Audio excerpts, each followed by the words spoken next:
안녕하세요. 사연살롱이에요. 오늘의 사연입니다. 진짜 어처구니가 없어요. 시어머니가 진짜 관종 중에 관종이에요. 리플리 증후군 환자 같아요. 결혼 전부터 하도 관종 짓을 해서 남편한테 너희 어머니 상태가 좀 안 좋은 거 아냐고 물었더니 우리 엄마 완전 중2병의 관종이라면서 유튜브 할까봐 걱정된다 라고까지 말했어요.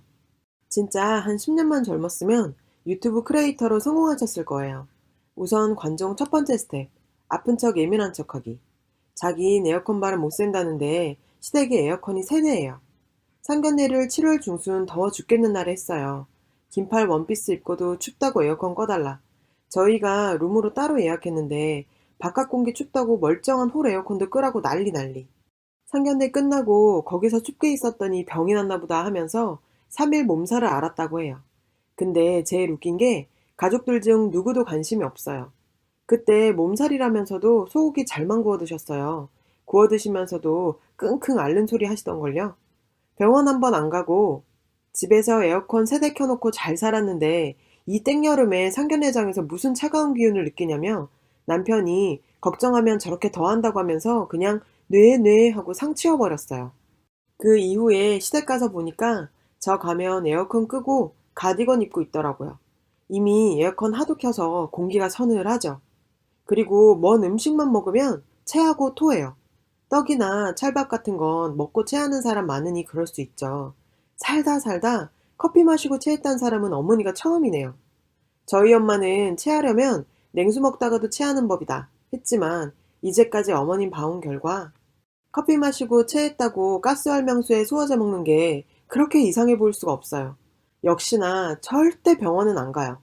그리고 파스 붙이는 게 일상인데요. 온몸에 파스 도배하고 있어요. 뭐 어디가 뻐근하네, 아파 죽겠네 이러세요. 병원 가서 검사하자고 해도 물리치료, 병원치료 절대 안 받고요. 건강검진 받고 와선 자긴 몸이 안 좋아서 혹시라도 큰 병 있으면 어쩌냐고 혼자 있는 걱정, 없는 걱정 다 합니다. 자주 피곤하고 살찌면 갑상선에 이상이 있는 거라던데 우리나라 여자들 유방암이 30%라던데 자꾸 소변이 마려우면 당뇨라던데 병원에도 안 가시면서 이런 얘기를 계속 늘어놓으시죠. 결과는 내장 비만이라고 다이어트 하라고 나왔어요. 그런 결과를 보고도 자기 몸속 장기 멀쩡하고 비만인 건 절대 인정 안 하시네요. 두 번째 스텝이 허세. 뭐 남이 돈 빌려달라고 하면 넌 그깟 500이 없어서 빌려달라고 하니 이런 식이에요. 그러다가 그럼 나 좀 빌려주라. 너 돈 좀 있잖아. 이렇게 매달리면 러시땡 캐시, 밑땡 사랑 같은 데서 30일 무이자로 돈 빌려서 빌려주시거든요. 문제는 그 사람이 한 달 내로 못 갚으면 발생해요. 30일째 되는 날 저한테 전화 옵니다. 엄마가 사정이 급한데 500만 달라고 하세요. 현금 500을 갑자기 달라는데 이유를 안 물어볼 사람이 어딨어요. 그 이유를 여쭤보면 엄마 체면 깎이게 하지 말라며 화내시는 거예요. 가만히 있던 저는 마이너스 통장 잔고 보고 놀라죠. 500이 작은 돈이 아닌데 어디다 쓰셨냐 물어보면 대충 저런 스토리입니다. 돌려달라고 하면 부모 자식 간에 돈 주고받는 거 별로라며 말을 돌리세요. 그래도 나중에 그 사람이 돈을 갚으면 선심 쓰듯 돌려주시더라고요. 제가 남편한테 한 번만 더 이런 일 있으면 그냥 이혼이라고 통보했어요. 하도 잘해서 이제 1금융은행, 저축은행에서 시어머니 대출 안 나오네요. 집담보대출로 뭐 해보려고 했는데 담보대출인데도 40%밖에 안 해주고 이자율도 거의 10%대라 포기하셨어요. 혹시나 해서 말씀드리지만 대부업체가 30일 무이자 대출해주는 이유는 신용등급 깎으려고 하는 거예요. 제1금융권 대출 못 받게 하고요. 대부업체만 이용하게 만들려는 겁니다. 그걸 시어머니는 나이 60에 몸소 체험하여 깨달으셨어요. 세 번째 스텝이 허언증. 남편 동생. 도련님이라고 하지만 좀 어색하네요.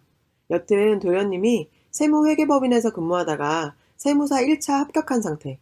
저번 달에 2차 보고 아직 결과 안 나온 상태예요. 도련님 말로는 진짜 긴가민가 해서 가늠이 안 된다고 해요. 근데 시어머니는 벌써 붙었다고 동네방네 소문을 내셨대요. 도련님이 26살에 세무회계법인의 대표 세무사가 됐다고 허언을.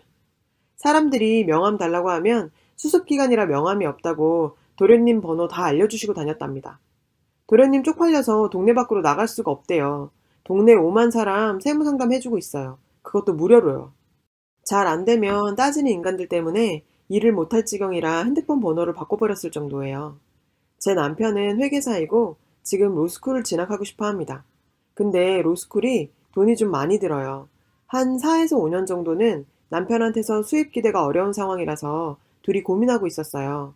근데 어머님이 아직 입학 시험도 안 본 로스쿨에 장학생을 만들어 놓으셨더라고요. 진짜 저 말 듣고 잠깐 할 말을 잃었었어요. 로스쿨에 대해 아는 거 하나도 없으세요. 로스쿨이란 데가 입학 시험도 쳐야 되고 졸업하고 변호사 시험 합격해야 변호사다 하니까 어쨌든 붙으면 되는 거 아니야. 그렇지?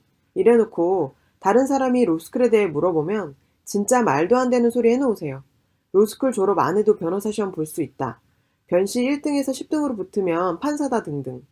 문제는 우리 아들이랑 며느리가 그러던데 하셔서 우리를 사기꾼으로 만들어 놓는 겁니다. 그리고 저는 상속 건물 5개 정도 가진 건물주 둘째 딸이 되어 있더라고요. 저희 아빠가 5층짜리 상가 건물이 2개 있으세요. 그게 전부입니다. 나중에 시고모님이 저한테 건물 있냐면서 묻길래 제 앞으로는 없다니까 시어머니가 끼어드시더라고요. 5층이니까 한 층에 한 개씩 10개잖아. 너네 오빠랑 나눠 가지면 5개씩 맞지? 아직 안 가지고 있는 거지 곧 생길 건데, 그치? 이러세요. 시고모님 그 순간 그 표정을 잊을 수가 없네요. 시어머니도 그 궁색한 변명을 늘어놓고 창피한 줄은 아시는지 그 얘기 다신 안 꺼내세요. 여튼 이 글을 쓰게 된 가장 큰 이유가 있어요. 요 며칠 시어머니가 헛구역질을 자꾸 한다고 하세요. 시아버지가 병원 가보래도 역시 안 가세요. 그러더니 저보고 자기 임신한 것 같다고 아랫배도 전부 다 엄청 나오고 헛구역질이 심상치 않다며 자기 혼자 산부인과 가기 쪽팔리니까 아무한테도 말하지 말고 같이 가달라는데 진짜 어떻게 나올까 싶어서 같이 간다고 했어요. 산부인과 근처에서 점심 먹었는데 결과도 나오지 않았는데 늦둥이가 식욕이 좋다면서 설렁탕 2그릇 드셨어요. 벌써 자기 뱃속엔 늦둥이가 들어있네요. 산부인과 가서 이름, 주민번호, 마지막 생일 날짜 쓰는데 기억나는 마지막 생일 날짜가 2015년. 이건 아닌 것 같은데, 이건 아닌 것 같은데. 간호사쌤도 당황하신 게 역력했어요. 임신한 것 같아서 진단 좀 받아보려고요 했더니 아, 네, 예. 그리고 의사 선생님께 요즘 증상을 설명하는데 아랫배도 자꾸 나오고 엎드려 자면 불편하고요. 뭐가 막 먹고 싶다가도 막상 먹으려고 하면 헛구역질 나고 평소 안 먹던 게 자꾸 먹고 싶고 그래요. 의사 선생님이 인자한 미소를 지으며 임신 테스트기는 해보셨냐 합니다.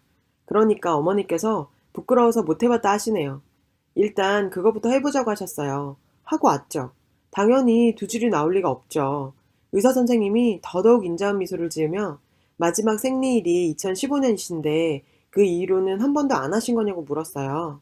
어머님이 하긴 했는데 확실한 건 2015년이라고 강하게 말씀하시더라고요. 그 말 듣고 의사 선생님 미소가 좀 지워지고 그때 이후로 생리를 안 하셨으면 임신이 좀 어렵지 않겠냐라고 되물었어요. 그러니까 어머님이 2015년에 많이 아파서 입원했었고 그때 이후로 호르몬 이상이 왔는지 생리를 안 했다고 대답하셨어요. 그거 교통사고 나서 나이롱으로 일주일 입원했던 거였거든요.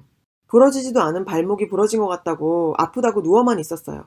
내가 정말 여기 왜 왔나 싶어질 즈음에 어머님이 하도 강하게 나가니까 의사 선생님이 마지막으로 미소를 지으며 정확하게 초음파 한번 해보시겠냐고 하셨어요. 어머님이 해보자고 자긴 당당하다며 초음파 했죠. 뱃속에 뭐가 있는 게 보이네요. 두둥. 설마 진짜 임신인가? 설마? 이러고 있는데 의사 선생님 단호박같이 말하셨어요. 저거 다 대변입니다. 변비가 심하시네요. 그리고 볼록 나온 시어머니 뱃쪽 비추더니 이건 다 지방입니다. 어. 그리고 진단비 초음파 비용만 의미 없이 내고 나왔습니다. 저한텐 엄청 쪽팔리셨는지 자긴 택시 타고 간다며 먼저 사라지셨어요. 남편한테 얘기했어요. 시어머니랑 산부인과 갔다 왔는데 초음파로 어머니 응가와 지방인들 구경했다니까 남편이 뒤집어졌어요. 도련님도 같이 뒤집어졌죠. 이쯤 하면 임신 드립한 걸 좀 부끄러워하실 줄 알았어요. 어제 시아버지한테 전화 오시더군요. 네 시어머니 유산했다고 술 먹고 있다시면서요. 아, 진짜. 임신에 이응도 못 거릴 정도인데 죽어도 자기 지방이와 응아들이란 걸 인정 못하나 봅니다. 남편과 진지하게 상의해서 정신과 상담을 받아보시게 하고 싶은데 정신과 상담의 첫 번째 시작인 자신에게 정신병이 있단 걸 죽어도 인정 못하시죠. 진짜 정말로 뱃속에 애가 있었다고 믿으신 건지. 시아버지가 어제 대놓고 너랑 나랑 안 한 지가 3년째인데 뭔 수로 애가 생기냐고 돌직구를 날렸더니 취해선 내가 딴 놈이랑 했을 거란 생각은 안 드냐며 자기 아직도 인기 많고 번호도 따인다며 되려 삿대질. 저희 어머님을 어쩔까요? 갑자기 옆에 계신 아버님도 걱정이 되네요. 여러분, 사연 댓글에 응원과 현명한 조언 부탁드려요. 좋아요와 구독은 저에게 큰 힘이 됩니다.